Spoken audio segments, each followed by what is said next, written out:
ay wa nga katirne yalla an ku nga tunandi aya ki gandari woto ngondi na kentu anta kentu de alla katinda igama to ngondi bani wo kala de kebire ngatin sagongutu on to ke mo godi wal mauna jobba hina safa holo nya kan igama to ngondi bani sum palaki an ku kentu yuto ngo kanan tatu kibira angati mo be ona yankalle ke mo gondi aka halle ho gabe to ngondi ho gabe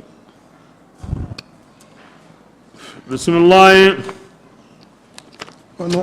ونقلب أفئدتهم أقطعنا تغون صندوق لنا نايلا إلا ني صندوق اللو نيلا كوي مغمبي إجماع تونغندي مغبي أي تهانعا أول مرة تهانعا كم مغباني يعني هاري آية اللي هالي أيوة ننتي أنداري نيمي آية ناوري موساقي أيدي صندوقنا الله مغادي أنكون دهيم بي ورنا ساقي أنتي كم كنا غاسو جوندي يكون ساقيوا himbe tanaga woni gati kinga nayi wasakai aide arawnyana an kungara himbe wari tahananga Allah fare mo zanu binu wari nahim fam mobe aw har tahilladinga kuntar ni sakaide bismillah wa nadaruhum okuna itonunga ya mahuna wo gere gere ne e fisriye gedi kibira sondo mun Allah ya ma awayi lanan kupana mobe gandalunga da anda kanu ina serebe kanda anan sondo men nyilla kata kanda inga anda kanu ina nya galama jigeya anan sondo men nyilla kata galma jimawa akene sondo mun nyilla ndana muqallibul qulub musarrifa ila ma sha wa kayfa sha ya sabun Allah farandu woni atin kama ya sondo mun nyilla ndana Allah nganya gana annin sondo mun nyilla kata la halam posirenga اللهم يا مقلب القلوب قلب قلوبنا الى احسن الهوات بحولك وعزتك يا عزيز كدوا وسري هذه القلوب بين اصبعين من اصابع الرحمن صندمو او درمو هلي دومينا كو درمو الرحمن درمو الرحمن درمو الرحمن ايمان درمو مغنت الله فارنغتا اوي ngira nginga wasimana mogo kempede ngentatu angentatu adi sondo mungo arrahman dur mundo menaga awa yilla na mogo be gandalu ngada kibri anna arrahman nyaga abi gani sondo mun yilla nananga ana sondo men yilla kata mogo sirenga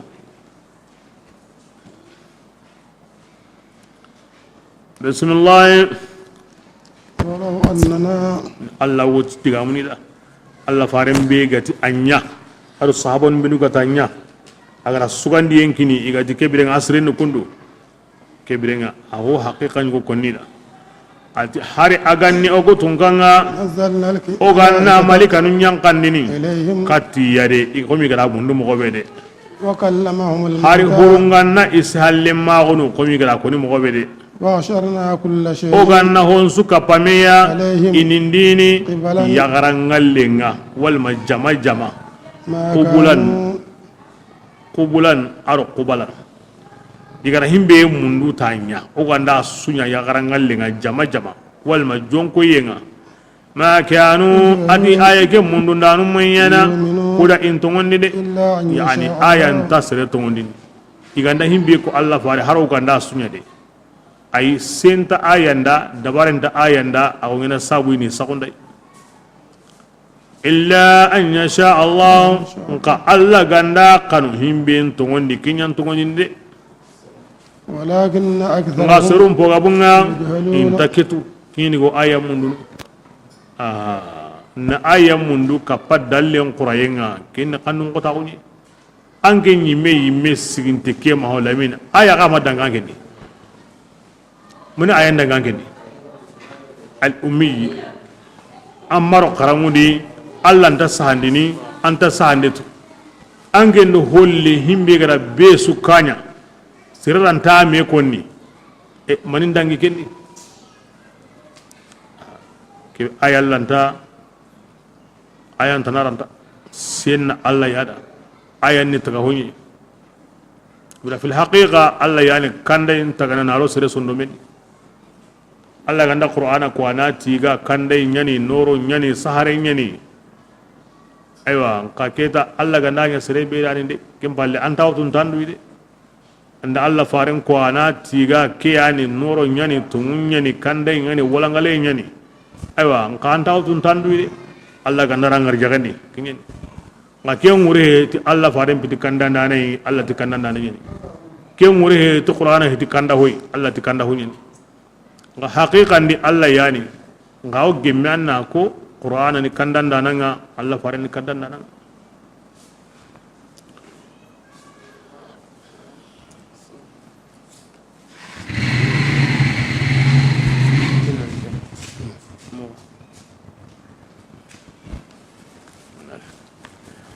bismillah وجعلنا عدوا أكو تونغان دا قنيا لكل نبي النبي نيمي سودانغاني شياطين الإنس والله فارق ورا قنو نياندا مغبي أمبو تمرا سرين شيطان نياني النبي نيمون قنونا والجن أرو جنان شيطان ورا كينيا كبدا كيمي غانا كمادي يوهي بعضهم سرين شيطان لو جنان شيطان إيان وچي وچين إيغو وچي وچين ديني كتا يوغويا زخرف القول diga min po sura magantenga na bataran ko na dari akane na halle dari na to garen puncenya tinde nadi yo kayana man saura marasande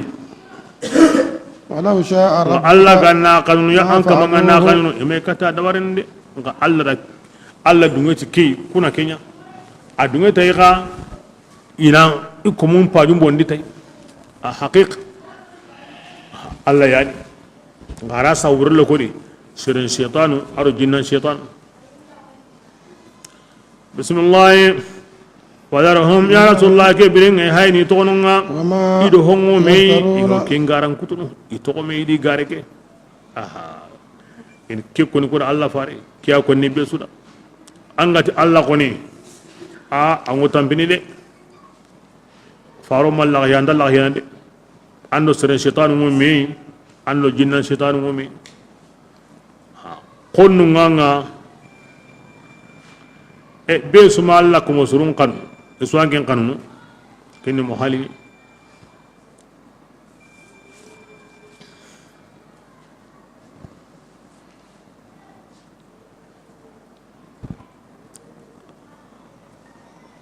ya sawuni aywa ni gamuni ay ki aya sawu malik nya ko ne bun dinar ati serin shaytani ati kinyan ko to jinnan shaytani basa jinnan shaytani anga na tangay mundi duwaw nun qara na tanga mundi aya nun qara na Allah hin konne nya awla tonanga ngasirin shaytani ay kelli ni anga da ken ko ni me kelli ni andari katinga ani futu kata kutenga kiya sama Imam Ghazali ati jinnan shaytan ko ni ma kanu kinga aha ma kanu kinga ngasirin shaytani ati andu tanga kinga de tina sabunya shirin shaytanu nyimela jinnan shaytanu la yandi gollenga shirin shaytanu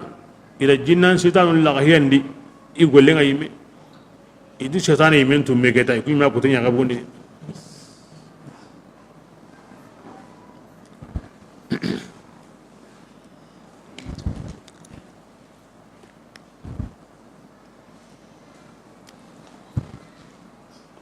arno gisino tanga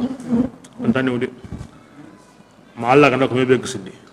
kem palle ni mo gonta la mo gonta ko to mo gonta no sabu suru bismillah ولتزرع أفئدة الذين kebirenga seren shaytan ku aro jinnan shaytan ku igandi digandarin to ku koni ni marsa de digamu ku koni nasrum pakrem bonondi ati yemmun sondomo ku ngoteringene إليه kata idigan awa kata idigam burukuya idigam paramparukuya لا يؤمنون yemmu benu ganta tongondini illa akhara wundindenga وليردوا kuda ina dunge idigandarin to kuyi وليقترفوا kuda ina ma ina hongolli ikunga muqtarafuna igaw ken gollini iwo tongondini tay iwo dungene tay iwi golli buri kana men gollini yi walla himbe wanyana law ke mo di alladhi farun qawno wa allahu sirenga e qadi jama shaytan qadi jama wono wa allahu burenga kende sirenyi mina hay anga wa himbe nyimini bismillah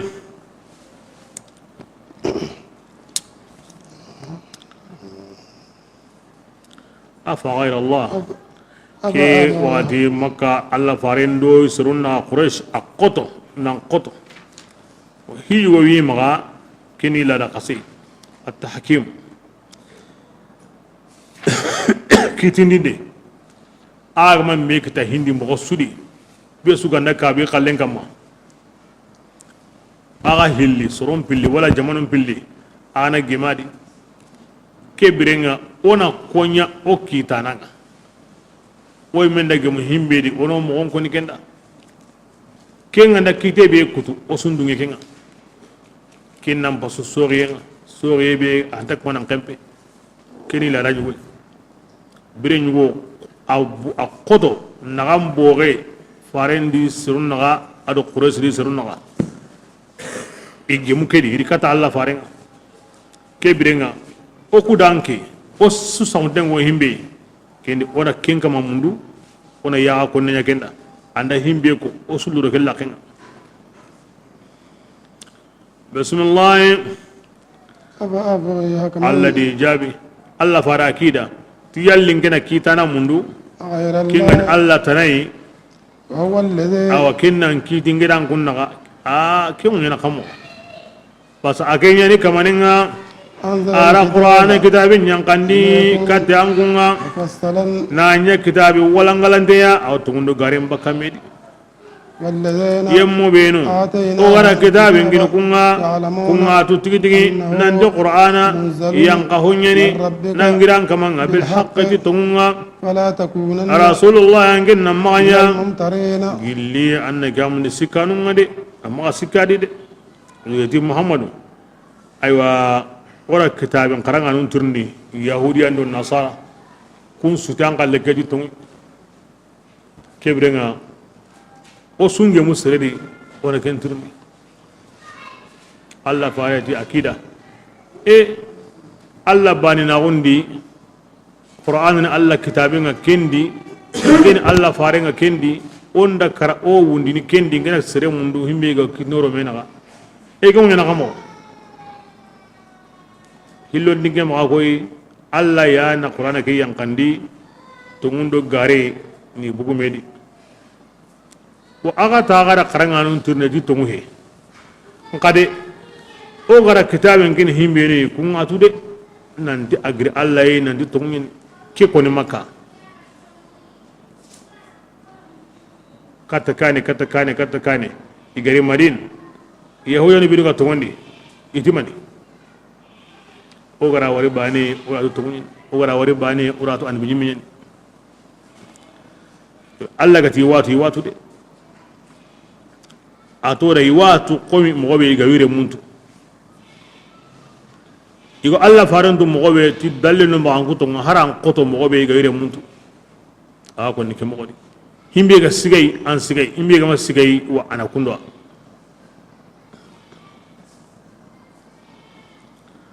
bismillah ya keso mun ko ni teremin de qoninta alla bayna on ko ni ma siga no se ko na ken teremion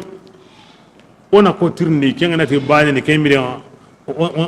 on sagai agana te ga bani he kendo on sagai ay ko ngo tremen nda kendi tu sere so galunganda akenti bani ni o kenda ni bani ni ati bani he o kenda ni bani ni nta sakka sere so diga me kendi kengana te bani he kemire on di bani he la bismillah وتمت كلمات رسول الله عنك من كلمة تيمدي أغرى كيتو بيريتي غونغوندو بيريتي صدقان اتمي تونيا اتمي تلونتاويا أنا تو هراون دانتا الله ديغان قانون دادي نهبوي لا ناسوري أي أغرى همي كاوينا كم مورد ke Allah khibarin denye nan da qur'ana tanganteni anta yillene anta kupene aha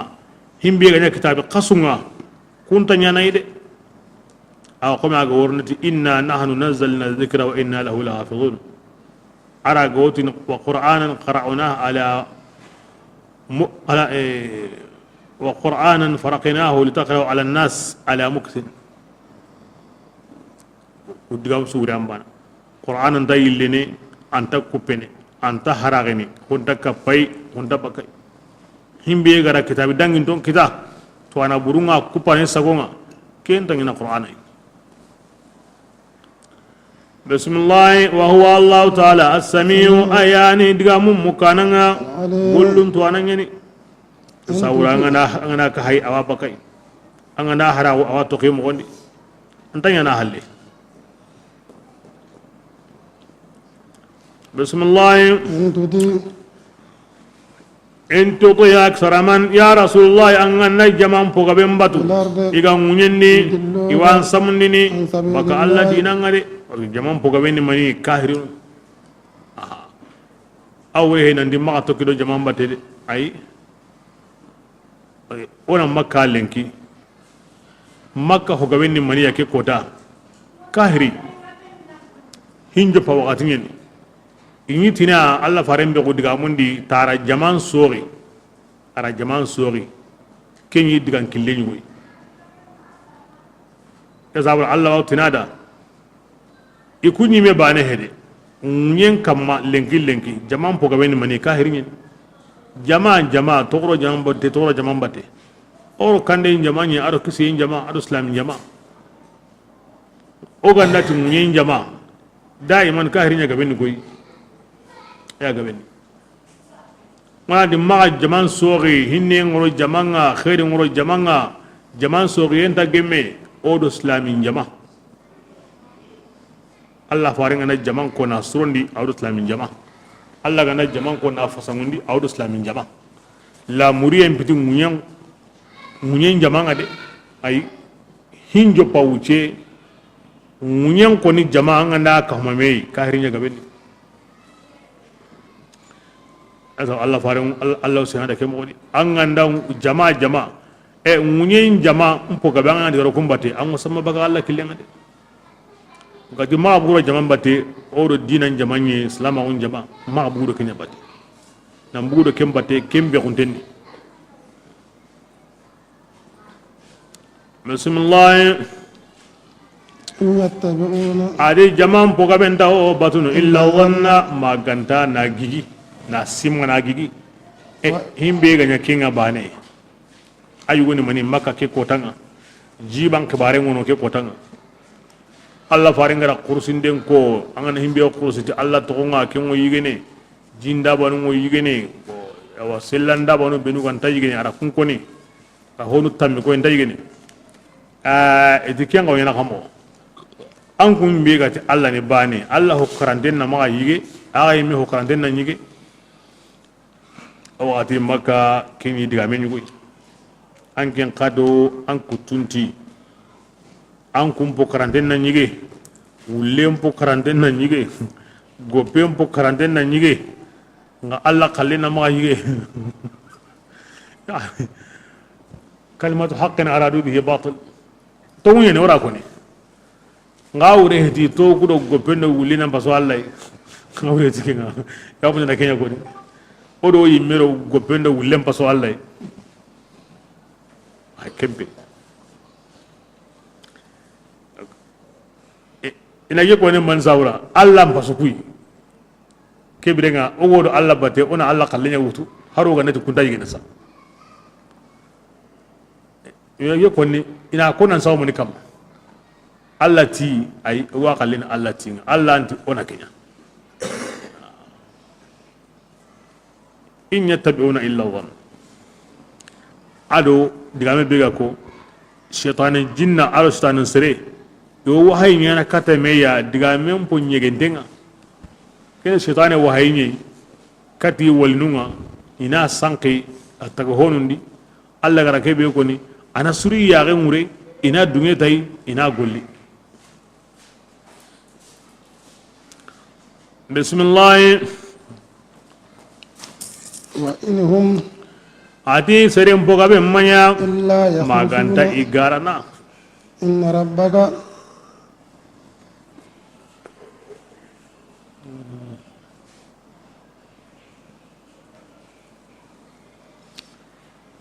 qur'ana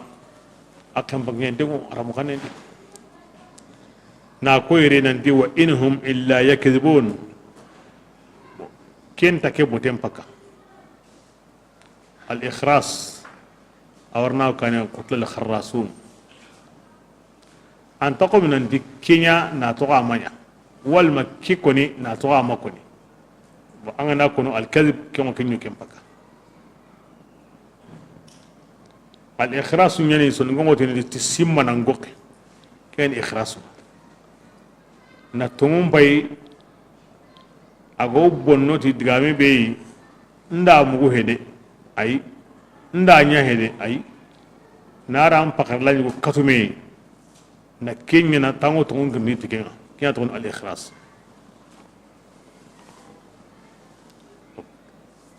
gare ngorna no gondi ngana ke boti haka kuni mo ngana ke haka iqama mugu sirei ti awaji baye mo gemme ma ke mugu sirei nanti aka manda kin gey miada ay hare ma kida kitaben ti maga oh agati kenta gemme alla ay ma kallenyo gemme alla kallenta gemme kona kida ira simma na milogondi na haram parondi ti wo garen ngir nentay awt niken aw kon nikenda kundi men aram kannendi al ikhlas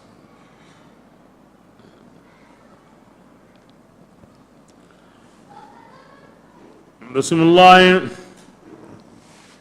إن ربك ya rasulullah an kamanga atigi digi ayani tuananga ti yemmenga ya dhillikinga wasankunu bakai dinan kille magandini akenka ayani tuananga ikande liga yemmunga himminu ga wari lenki iga worniro awatu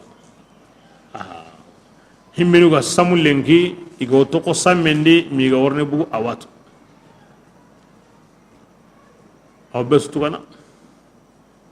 bismillah فكلوا kebla wid gam ke sagani harsa islamino ayige de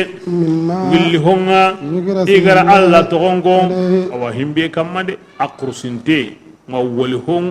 suyi wati aya khurus awane gani mara hanyeni wa wullenyeni wa gopenyeni wa kem pakati bismillah ko de angana kenya khara kenya in kuntum awanda mu'minina tundoya katay bismillah وما لكم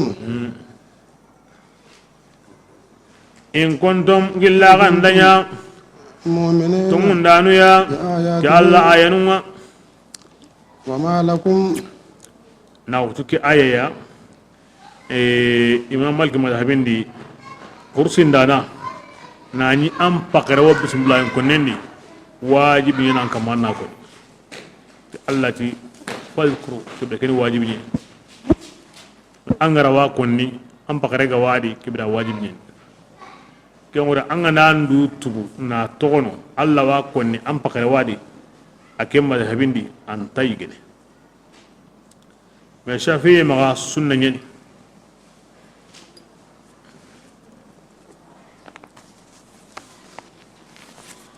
kem ma wajibi kem ngoni haranga nandu tukuna tono angane islami nga bane aw yigene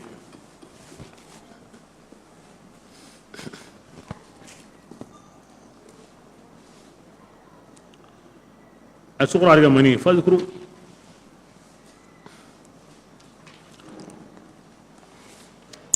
bismillah وما لكم dimman kun dangani ألا تأكلوا aganta yigene gilli honga igra alla to ongoni ken kama manna aganta kenyi gana amma digari me ke batte asura magante nyeni honu nyuga to ngoy diga me ke alla imana jiban kare to ngoy diga me ke ay manna aka wana kenyi gana e khale kama batu de ida haram paronde وقد فصل لكم ما أباد الله رهم غلغل أغدغني كينغا حرامي كم من انقصد حرمت عليكم الميتة كونوا تمي بيغان تجيني الله ري كون انقصو إلا ما غند إبينو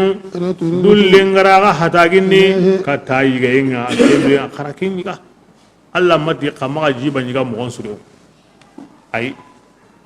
ما أسك دولن ونان كري كم بالله ما يود كبر حرص كيني مغندي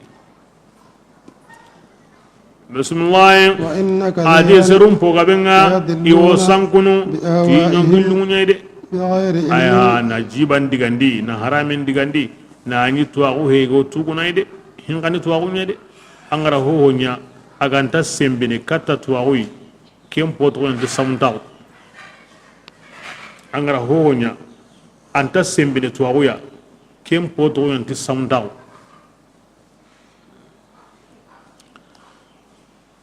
أدي سرقابنا كينيا وإن كثيرا لا يضلون بأهوائهم بغير علم سرقاب السماتين ينقلوني أوهم بينيانا أنت سنبنا تواغوي بسم الله إن ربك يا رسول الله كمانا أتيجي تيجي أياني توانا تيادان تونغا دي منوغرا حلال دانجي كتا حرامينا أويتو دي أويتو ودن كبيرا أنن كانوا كوري دي Allah watu ngana himbenya awatu de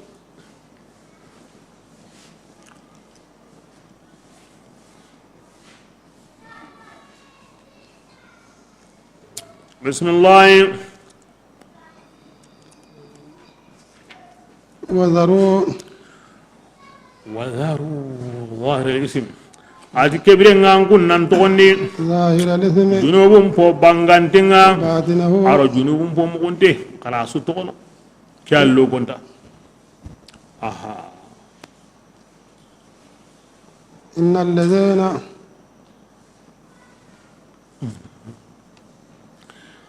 onunti jene po bangante kala tokono jene po mukunte kala tokono arabonundi ba transfer ngo jeni ne ndam ngondi nga sere sobu ngo jeni ne ngewa ngondi kebrenga aho ngonde aho bangande aswamba na allama kem mo bana yani ajukunu benu go nyana gundondi koy haye kom jene dundarago kaba dunkago du koentago يعني صندومن قولو ننقو كمونا نان أيوة أنا كامل إن كان كاكون كانوا كوني صندومن قولو كم مغنتني أقوم الله قتان دكسو تقولو أسلان قالونغا كون سهياني تقولو كي تنغو همبيانا سلانا سهونغو همبيانا سلانا أسهيانا تقولو كبيرا صندومن قو جنوب بيانا أرو سهونغو همبيانا أسهيانا تقولو بسم الله إن الذين يمبينوا كونغا جنوب نقولني أنياهم بونتنغاو أنياهم بانغانتنغاو إني سو براجي أيا لاغرا تيهونغا كانوا إيغانيا إيغو كنقولني ولا تأكلوا يا سيدي أنكونا ما غيين جلي هونغا إيغا ما الله تغنغوني كن كمدي أو ساغني قري أو تقركني إيغا ما ناغان تايغانا kebenga ama diganda antana jiba nyuga de awtakarna sagana ken kanda alla to kama kon kebe ya kama ayiga de ama ayiga de akarati duya ma qurus alla tana to gonga akama qahidi kitabiya dunge kama aken nyuga de oguma da habin di islami andan du tugu amma koni ken ngadi anga mungu hontai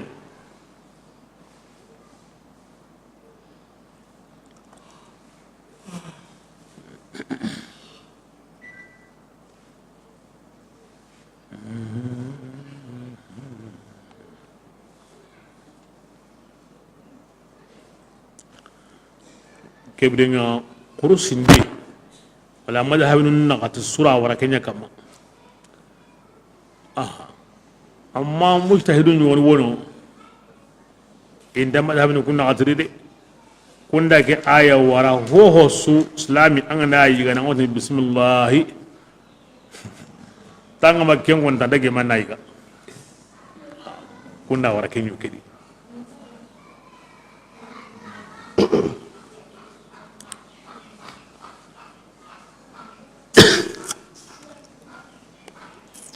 ngama na to ge koni kuma wara kenyu kedi kunda wara kurusinde nya kama wulle wara en kama nunden kama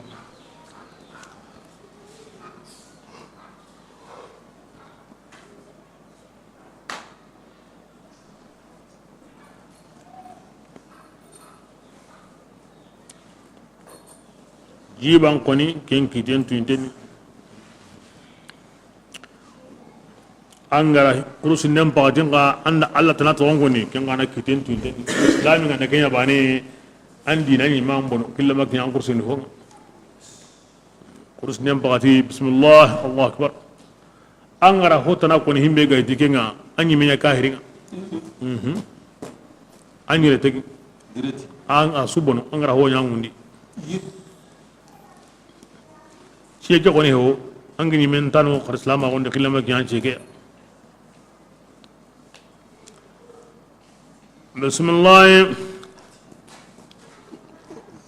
wa innahu allah du gebrenga na hoyiga allah to ngama kon kebeya fiskun kinni dinam bakenye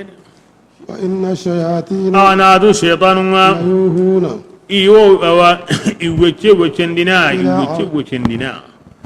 ila awliyaihim kati besanunga koda inan kon farangal lemma odi awa jibandi aro dinam pinundi awanda shaytane walinum batu akuma kembrenga la mushrikun awana hillaka panu de shaytane wono awalinum aw wahay nyana katiya ni gotondi ni tuindi diga nyegenden ko sawura ana swanya gamure anna dungetay anna golli Allah wa sutu kinya sawura wa kunuda angara ho mugu akenci di sharia angara ho mu akenci di sharia angara nyara o gemme ara ganda gemme ho magallari de wa in lam yakun li kulli faljull min wahay shaytan asuko ni gahe aho gabe ni iblis wahay nyede kempare ko sirema to magaro akoya ko burema to magara koya iblis wahay kati wolinu agabe ni de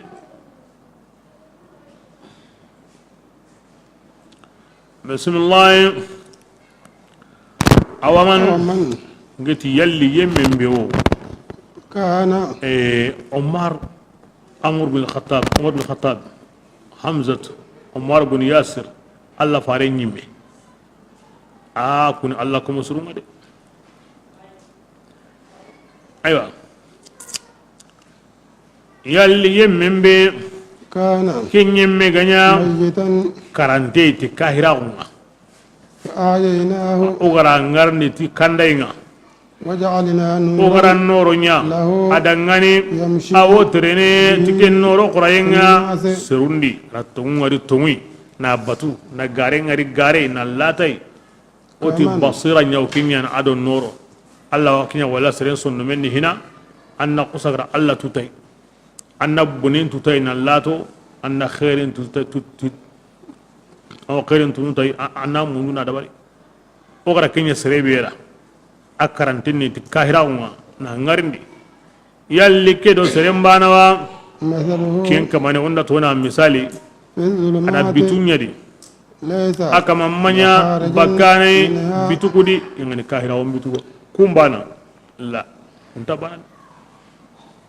زين ما ora hon surammaga kemo goyani aywa kafirun da ugrahim bi surammaga islamin de gas iga islama gode ora kemmenya sura ma kahirun qahanada himbe iganya ya'malu igaw kingolin kebrenga kullu hizbin bima ladayhim farhun himbe ga magade anya kante mo kendi de kumina allah tiga anna islamagu andakin maganya tanda anga dungete ranan kisindi diga ndarin tonga iblisa gullunga aw haynunga nambugu bitedi amma ho to kanda abu jahal aro hamzat yesuna allah farem pawatune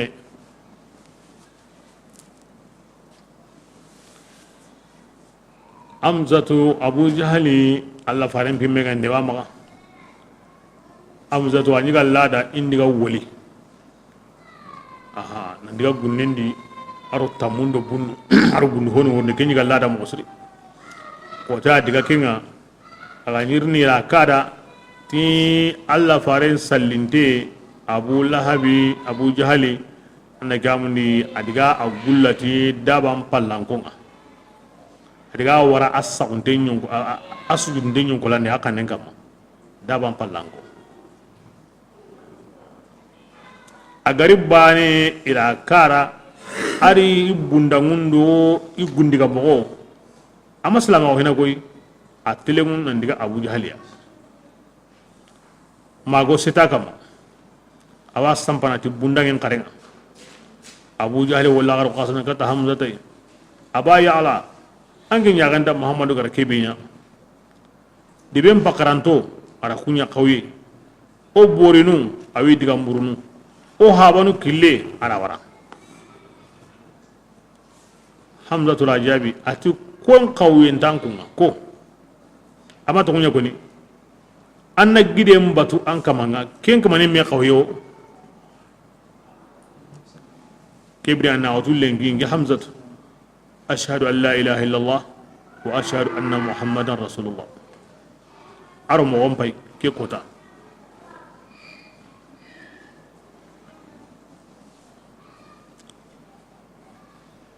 حقيقة أني الله دا نور رسول مني مثل ما أوتين مني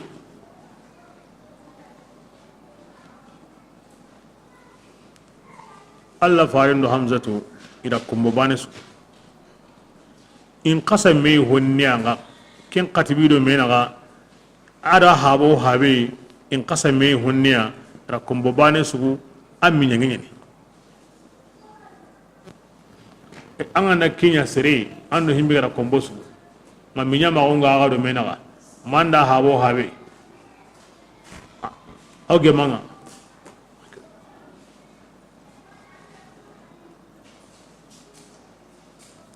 Allah ralagan serebe ora noron kine aw terneta serundo menaga na ngarendi baka kahira on pura gondi kendo himbi ga toqade ko abu jahali ndabana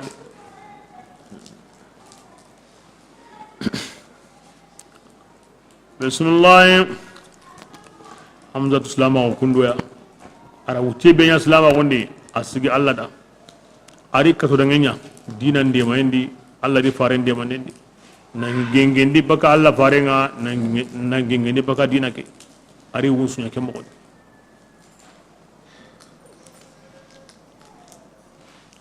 bismillah وجعلنا أكابر مشرمين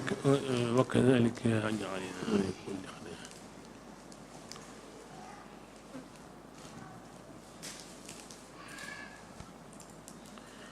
بسم الله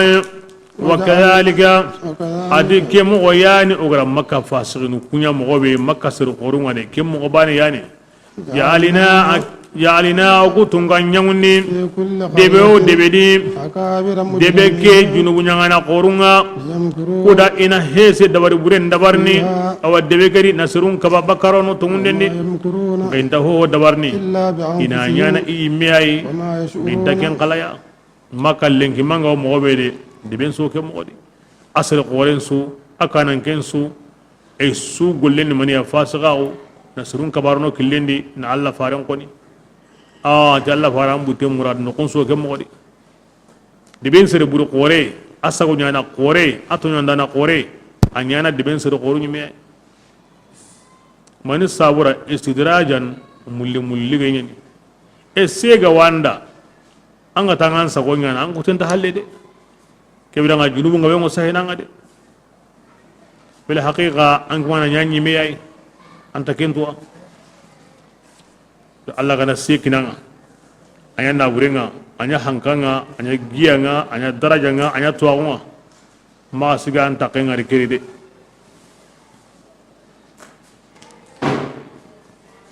bismillah وإذا جاءتهم آية gilli aya gandari makangonga قالوا nanti Allah farini tungui inda kingari bane inati لن نؤمن onta tunguni tiki حتى نؤتى mislama min dahum mekini oya Uti igara Rasulullah. kengini Allah farunga yaha wonna kamundi himbe yakini farunga kemmenkino o kwai naburi gumunga oya ankasa Allah faringa kebirenga oya ni jama gumunga himbe ga kini Allah faringa onta ma menkini oyimeya ini taunu killundi anna gahamundi himbe ne kata Allah faringa mukunga makani debe dayamanu mukungo aywa an bayrono keya aywa o ko ne moyre walma ore men moyre anne ne nallide aywa ana kundo awa aw kunda o kunu ina mo ombono ni gilanga maro akada sengida dabare ngida o here ngabinya himbe ganda poina digeni tungi won ay ogo himbe tu yere koni kende khirse lakanye aha honta muhammadu maga anta kasosui tungu gandai kebirenga kinno kwai kwani khirsu Allah himbi digenga de nan du gore ngi madina kutunga nyang kasa kutunga ay Allah hinga sagodi anda kan mo gobe aw kinya dabar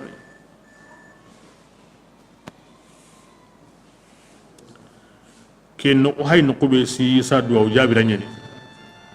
way no kube si sa duwa jabira nyani sunna nyani sere sigire anna duwa nya duwa be go sere suma asisa Allah kutega he anga nyana duwa jabira nyani Allah tuwanu ni wara duwa ni ko kani kemma wajibi de anyi milan kallen ko basin dadi o ko ko ken ko nissa Allah an ganyen kamane ko na an kirhina nga ma jabi ko qarha nga hina nga ma qar halliga ko na nya ga hina Allah nga ma ko na de mande mundu hina an nga ma kamande ma ko ni hin kina nga hina Allah nga ma wasa urgi hawanda na Allah urgi hawanda na Allah urgi hawanda na Allah o wurgi hawa nyana anga anno wurgi hawa ya wurgi hindana ya wurgi hawa ndana ke Allah wanya gana anno kanda be ga gillanni wanya gana Allah anno hajunun jara wanya gana anno watun sahandi wanya gana anna tambunun tuka bakoya anna nyambe o maga o hawanu maga o manu maga to qur'ana barkenga ti fari qore ke barkenga tam pinenga hinnanum pinnana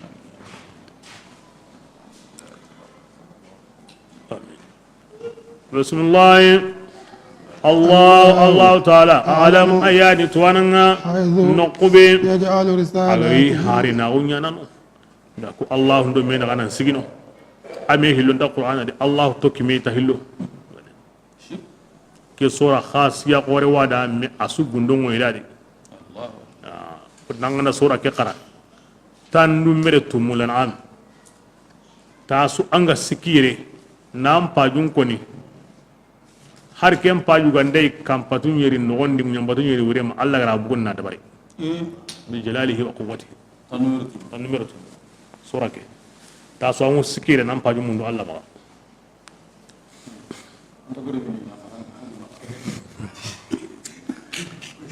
bismillah سيصيب سعار يواجب اللغون تا وقتندني يمنا أجرموا kunyammo gara junubu nya tiran ke digame aywa annaka mun anya way baka Allah nokunga aru yanga ngadae ken potengani to honga kanu iganya yo ken da bar burenya na nyandai ara gum ngati as-saghar parce que iridu qorondia o yang kasai na burenno ya mugadina tay ke bidenga akalle ke himbe ga makino kuy kem di tongi ati Allah wa harna unyana mo be gandalu ngada ngai gama sagede ko mina daron da unya mundo ati ai ina logon ta unya khiriya bismillah فمن yalli yemmen be يريد الله Allah ta'ala gara kin kanda أن يهديه Allah go kin kan أن يهديه Allah go Allah muru ina serebe kanda يشرح صدره Allah o ken gijime nyurbandini للإسلام o islam unda ana yurbe ومن ati yemme be ga يريد Allah ga ken samundini يضله Allah na ken kamanen awa ken kamanen gidimenya يجعل ومن يريد أن يجعل صدره Allah na ken kamane awa gidimenya ضيقا waman yemmembe yurid Allah ganda lamuru an yudillahu ina ken sankunni يجعل Allah na صدره ken kamanen gidimenya ضيقا alli gendengani حرجا alli yan qotenni كأنما يصعد annati qomi anganda jako yanantan sege sege السماء kamundi akina newa kenta newdi nan jako ya sege ne kotin kamma ango tampini de ke mo bani yani Allah kama serebe la muruti khairinga salama gonga aganda ti wo salama on gidime ke lirina aliri ngo kotono komi anganda aw serengara hoy himbe ganta agaranta sege kamundi jako yang sege green kamma jako yang ana hika hika nyonki na tampi kena misali ga Allah subhanahu wa ta'ala awo ko digam kunni ti sadr awal tafsir qas mboga ber ti sondome to aw kurmanda bangandi de hada mari men gidime kayme aw yurubene aw lirini angi jime kayme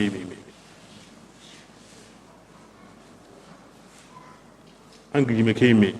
honga nallunganda amiga minandi anyu njo kusaga sagi angi jime kayme amba kamedi nga honga mam minandi agama lunganda angi jime kayme aliri kendo sondome nyurubaye ada sondome liriye intabana sondome liriye nda yurubaye kello ngena tora wanga inga koma go ngena kuren kana kama nga tuwa kurumanda sabati ndi gijime kayme aw yurubene bira kebe sere nyon killungum bi hoga kandaga minandi anga sagai gijime kayme anyurubene kem mo bane bil aksi hoga kanda anga masagai amam minanda marandi angi jime kayme alirin anti no gomira ngara golli qotenye ibra qur'an to nyede ganda ho koni mo be anta gilli de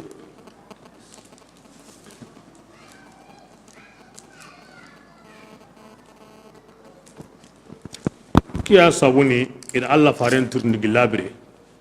ati noro nyugani tan Allah wa walla seren sondo mendi mu'mina ana nyagali ada ana wasiada ida ta ko ngini mani Allah fare ati ata ko manje ken ko mi anga walla o sagene katalla garai awalla tono bakadunai awi mo soro ni kalenda kata kalem la yanga la kende serebe la ken kamanatu Allah da khairi mida ko tallambaka anduna kanuyenga ko tallanka pa Allah gara kanuyenga ko kappa dada yi ammo surondenga kalenda kallenkane Allah wodo kini arna kenyola khairin tade serebe ho kappa duna kanuyenye khairin takendi daiman ho kapangen duna binye ho kono mbuga ngunga khairin tadi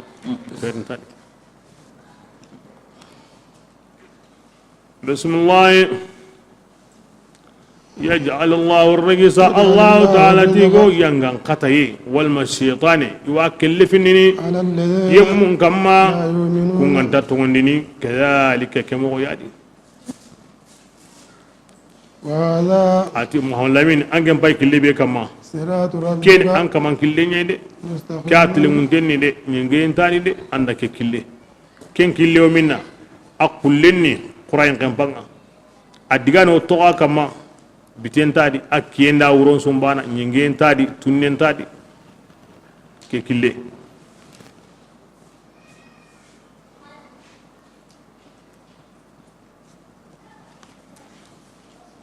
بسم الله قد فصلنا الآيات وهاي غرا آية بانغاني سرو دانغاني يذكرون كونغو تقسني صدق الله العظيم